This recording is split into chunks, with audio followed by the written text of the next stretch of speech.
Alright guys, hello and welcome back to the channel. This is the Omni-Crab and today we are playing Battle Cats. Today we are playing through the Heartbreak Catcademy, and I will say this is a pretty nostalgic event for me because I haven't played this game since my very beginnings of starting my Battle Cats journey. So boom, alright, class rep cat. And it's funny because I think about it, and like something like Secret Crush Cat I used to have on my team for a long while because it was like the only traitless counter I had. It was really you, other than the fact that you can see that it's like a targeted trait that you can target. You don't have any targets for traitless for a long while, so she seemed pretty good, but I don't even know if she did me very good back then. And we got the first place prize of the cat scratcher, so that is always amazing. And with this seamless transition, I transitioned into the rest of the video where I'll be playing season 1, 2, and 3. Now I did wait for all 3 of these to release before officially making the video, but I wanted that intro to start for when I first opened it and I saw this event was back and I opened that cat stamp. So boom, alright, and here is that old team. Oh my gosh, this is so nostalgic. So I'll switch over to a slot where I don't have a team that I'm saving for later because it's pretty annoying to reset these generalist loadouts, so you just like to save a slot.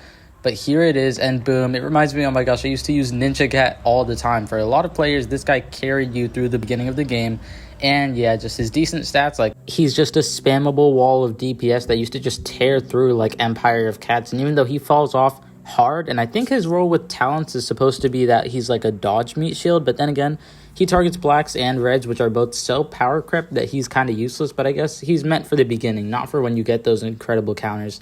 Obviously, the Malevolent Mohawk Cat is the best black dodge meat shield, I'd say. But he's like a limited event super rare that's not easy to get at all. And you might get him pretty late game. If you get lucky, you'll get it early game. But you're supposed to assume that people usually won't unless they see track. And even if you see track like I do, I didn't start that until 6 months into my game. I really didn't know it was a thing, or if I wanted to. But my first 3 Ubers, as I remember distinctly, were Lilin first, who, as you can imagine, she was brand new, but an Aku counter didn't do too good. Then Izu, the Dancer of Grief, which was amazing. And it was super lucky to get an Uberfest that early. And then, of course, Anubis, who really just served his role as a way better Bahamut second form, even that early on in the game, although the 4th swing was a challenge even then. So boom, let's go back to the stage again. And let's just hop right into the video so the battle begins. The dropped eraser, which is pretty funny because this event does give you an eraser variant, but I don't think this one's really any good at all. Plus, Rocat heavily outdoes any other red meat shield, other than maybe the King Cat as a meat shield, which I didn't know about until a while later, and I still don't think can be very good because I don't know, I just can't imagine it. He's always seen as the useless cat, so it's hard to see late game he gets this role of a red meat shield. But potentially, you guys tell me in the comments down below if it's any good, if it's worth it, and then I'll invest into it. But look at these Ninja Cats doing exactly what they get paid to do. They are tearing through the game. Plus, it's part of why I like the game so much so early on, is because the Ninja Cat's second form is a Naruto reference, and I absolutely love that show. So it was just a shoo-in for me. And with the cooldown on, let's just hop right into the Heartbeat Festival. With a lot of those stages where you can only attack 3 times before a cooldown, I like to just save those. I like to just do the beginning ones because usually they're gauntlets and the ending stages don't really matter too much to the whole thing. In this case, I think they do and will be important, but usually those stages also don't have more than 1 star, so I'm not too worried about it. I'll just complete that off video. And then I know that there's stages where you can only use Heartbeat Catcademy units, so you get a lot of their levels for it here, and then you end up using them later on. So Electric Diva, no, we are not doing the Miku collab stuff right now, so no sleep for days. And with the Rusher team that I went over and just borrowed from the Miku stages, I will start to beat these. Usually it'll be easy. You just have to spam the Manic Lion and for the starting point. And I gotta say, it's been way better since I actually got the true form for Manic Lion. I know you're supposed to get these true forms way earlier on, but I feel like I've seen how much better it is to just use this guy because he's so crazy fast and area damage is just so great compared to single target. So boom, this one completed relatively quickly. The only combos you really need for this one are money just to get out that Manic Lion faster. Or I guess you would say, what is it? No, Manic Lion. Okay, I was thinking of the Malevolent and Brainwashed Cats naming scheme, and then I was thinking of how that relates to the Manics and the Crazed Cats, but I forgot that it's Crazed then Manic, not Manic then Crazed. All that mouthful just to say that those names confuse me a good bit of time, which is why I just default to Manic for this one. And even though the Brainwashed Cats technically are named Brainwashed versions all the way through, I like to just call them the Malevolent ones because that's the name of the boss stage. And, it's for the boss stages, for the Crazed ones, they're Manic Eraser, Manic stuff. So I just assume that these would be, Malevolent Eraser or Malevolent, I don't know, UFO. Is it UFO or flying in the true form? It's UFO, but I digress. I think most of you guys know what I mean. And on the note of those Malevolent cat versions, I will say I really like the UFO and the Malevolent Axe Cat, which are both not too great and not too usable in their own because of their very low range. And I mean low. Like, it's a problem, the same exact problem for the both of them. They can hardly outrange anything, but they do have their uses. And in every single Story of Legend stage, where it's like Henry or Croakley, I always take the opportunity to use Malevolent Dark because he's immune to most status casters that white traitless enemies are going to have. Like, it's not immune to Warp, but you're not really going to fight too much Warp. And if you do have Warp, he's not really going to help because he only curses traitless. But I do like getting the opportunity to showcase them because they are pretty rare units to get, and I only really use them in the boss stage. And I like to get my investment out of units like those because they are like super rares, who are limited super rare, so they're even rare. And just the idea of a not useless dark cat is pretty cool to me. And then boom, all right. And I did see, like, I like to use this Malevolent Lion a lot in stages like these. I just start to use them as a meat shield, which reminds me that I would love a meat shield that was that fast and had this big of a cooldown. And I think if they did do it, it'd have the same debuff as Manic Lion, where it's just like pretty costly. And the only downside to Manic Lion is that he has too many knockbacks to properly meet shield. But I will say, I think if it had no knockbacks, it would do very good. So Days End Chime, all right, the battle begins. And I will say, each one of these stages are giving me 2 love letters, which could be really good if these like benefits are stackable. Like, if I can do this to 4 stars, I'll have like, okay, let me do the math. If there's like 6 to 8 stages, okay, 8 times 2 is 16, and then 16 times 4 is, I don't know, at least over 60. So this way you can get a lot of these tickets, and probably only like 1/4 of all the tickets are actually going to give you a unit. This could at least help you really get a lot of either the battle items, like, you know, the speed up the cat CPU, which I gotta say, I really want the rich cat and the CPU and nothing else. It's funny because CPU used to be the useless one, and now it is the best because of the golden CPU feature. But on the other side, I really do want these guys to get some, like, a good amount of levels, because I used to not have any of them at level 10, and I'd love to get all of them there at least before this event ends. Now, I will say, I don't think you can switch them out for NP either, so it's not really like there's any point to selling them, and they're all specials. Maybe they're kind of good in 4 stars. I can't imagine it, I'll be honest. Like, you know, even the girlfriend cat, and there's not a lot of traitless counters in the early game. I have Hitman cat, and he's a special cat, so I'll never use her. It's just how it goes for a lot of units, although I will say the class rep cat is like slow versus reds and blacks. In his second form, if he's good enough, I could see myself using him for a good few stages, because like Stories of Legends and Uncanny Legends for sure have a lot more mixed stages than normal stages, and it's just good to have double targeting.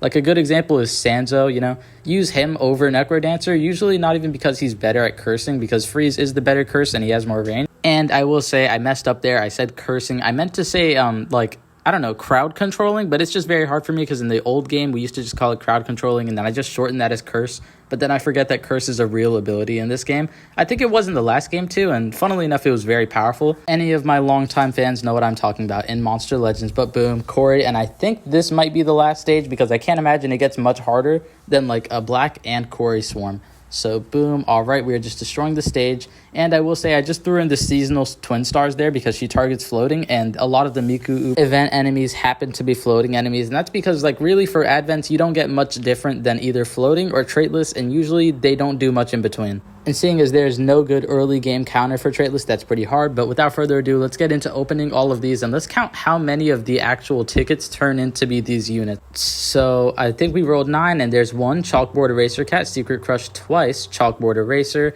and let's just go 2 more times. I didn't even know it wouldn't do all of them at once, right? That last time there were so many of them, and now there's only 1, and all right, just a disappointing amount of XP and a rich cat. I will say, wanted rich cats out of this. So boom, let's just grab the girlfriend, use all, and boom, finally, it's my first cat of this event that I actually got to plus level plus 10. And I will tell you guys in the comments down below if you ask, or make a follow-up video, because there are weekend stages for this event, how high a level I get all of them, and if I actually succeed in this. Now, I have a good friend who plays this game with me who is like Abrago. I think he's gotten all of them, so I think it's doable, but he was better than me when this event first came around, so it could be just luck that he did it twice. And looks like we are very fortunate because this does actually go up to 4 stars, so let's do the long-awaited trip. So boom, all right, and I will say that's very lucky. That means I'm going to get a ton of rewards out of it. And since it's time rewards, I'll get a little bit of power-ups out of it too. And this stage looks very weak. Okay, I thought it might be a little bit stronger, so I was trying to draw them out because 100 cat energy as the stage cost could mean it might be pretty threatening, but it looks like this one is not going to be one of those. So boom, yeah, the Manic Lions are knocking them back every hit, and they do so many hits that their damage per hit is like abysmal. this is not a threatening stage, but let's just keep it rolling. Trying a new editing technique where this one is called Impulsive Souvenir for anyone who likes to hear me say the name of the stages, but I'm just going to cut from one of these levels to the next one just because the time in between might be a little bit boring to just watch me like do the little mundane things. So you guys tell me in the comments down below if I should cut it out or if you guys like seeing it more. And I do think it looks like quite the seamless transition because it can just fade from one match right into the next one. And it's just kind of, it's actually really easy for me to edit. For anyone in the comments down below who's interested in it, Battle Cats, like the way you leave a match and enter a match, they both have this black slide screen, so I can just cut right in between it and then cut to the next one. I don't think it was that complicated, but I like talking about things like that. Oh, let's go. Can throwing out for some money, but I think he might be able to solo the stage. Usually I just go with courier so you can just snipe past whatever the front line is, even if the stage is weak. Strong, on a lot of these older stages, they don't account for courier being able to just game break it. And so the Great Pillow Fight, which is a very stoic name for what I can only assume is going to be a very silly stage.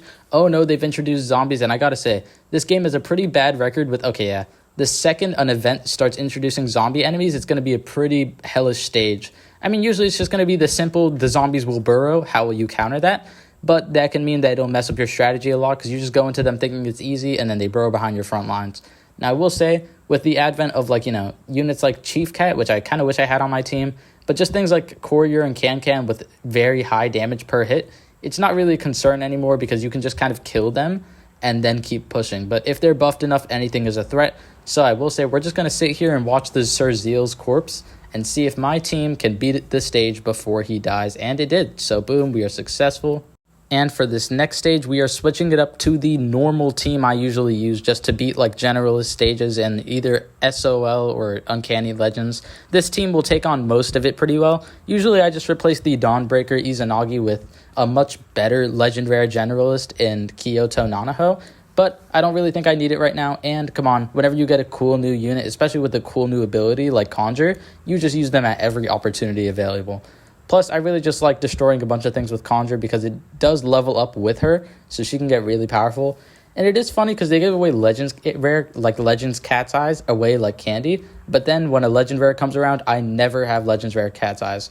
So boom, all right, that Nimoy Boar is slow, and since this is not a very buffed up level, I might be able to handle it without the use of, like, without having to change my team at all. Luckily, I have the alien target on Can, which I've heard that some people don't think is very useful, but I think it increases, like, her as a good generalist way better. Because, like, there's a lot of aliens, like the Ursa Major Bear right there. He would not be useful to slow, so you're really only wanting to slow something aggressive with low range. If something has high range and it's a backliner, you're not really going to slow it beneficially anyways. And with that final battle, we've beaten Field Trip Season 2, Season 1, and Season 3, which I said that out of order, but we've beaten Field Trip, Heartbeat Festival, and School Days. We only did as much as we could. There wasn't too much to do right there because it's on a cooldown, and I don't really want to burn away all of my leftover Catamins. So thank you all so much for watching the video this far through. I hope you enjoyed. If you did, please feel free to let me know in the comments. And as one last thing to do in this video, let's check it out. How many levels did we get for all of our, what are they called? Heartbeat Catcademy special units. And here it is, Secret Crush Cat. I finally got her upgraded to plus 10 levels, which means she gets her true form in Girlfriend Cat. Kind of funny, weird escalation, Secret Crush to Girlfriend.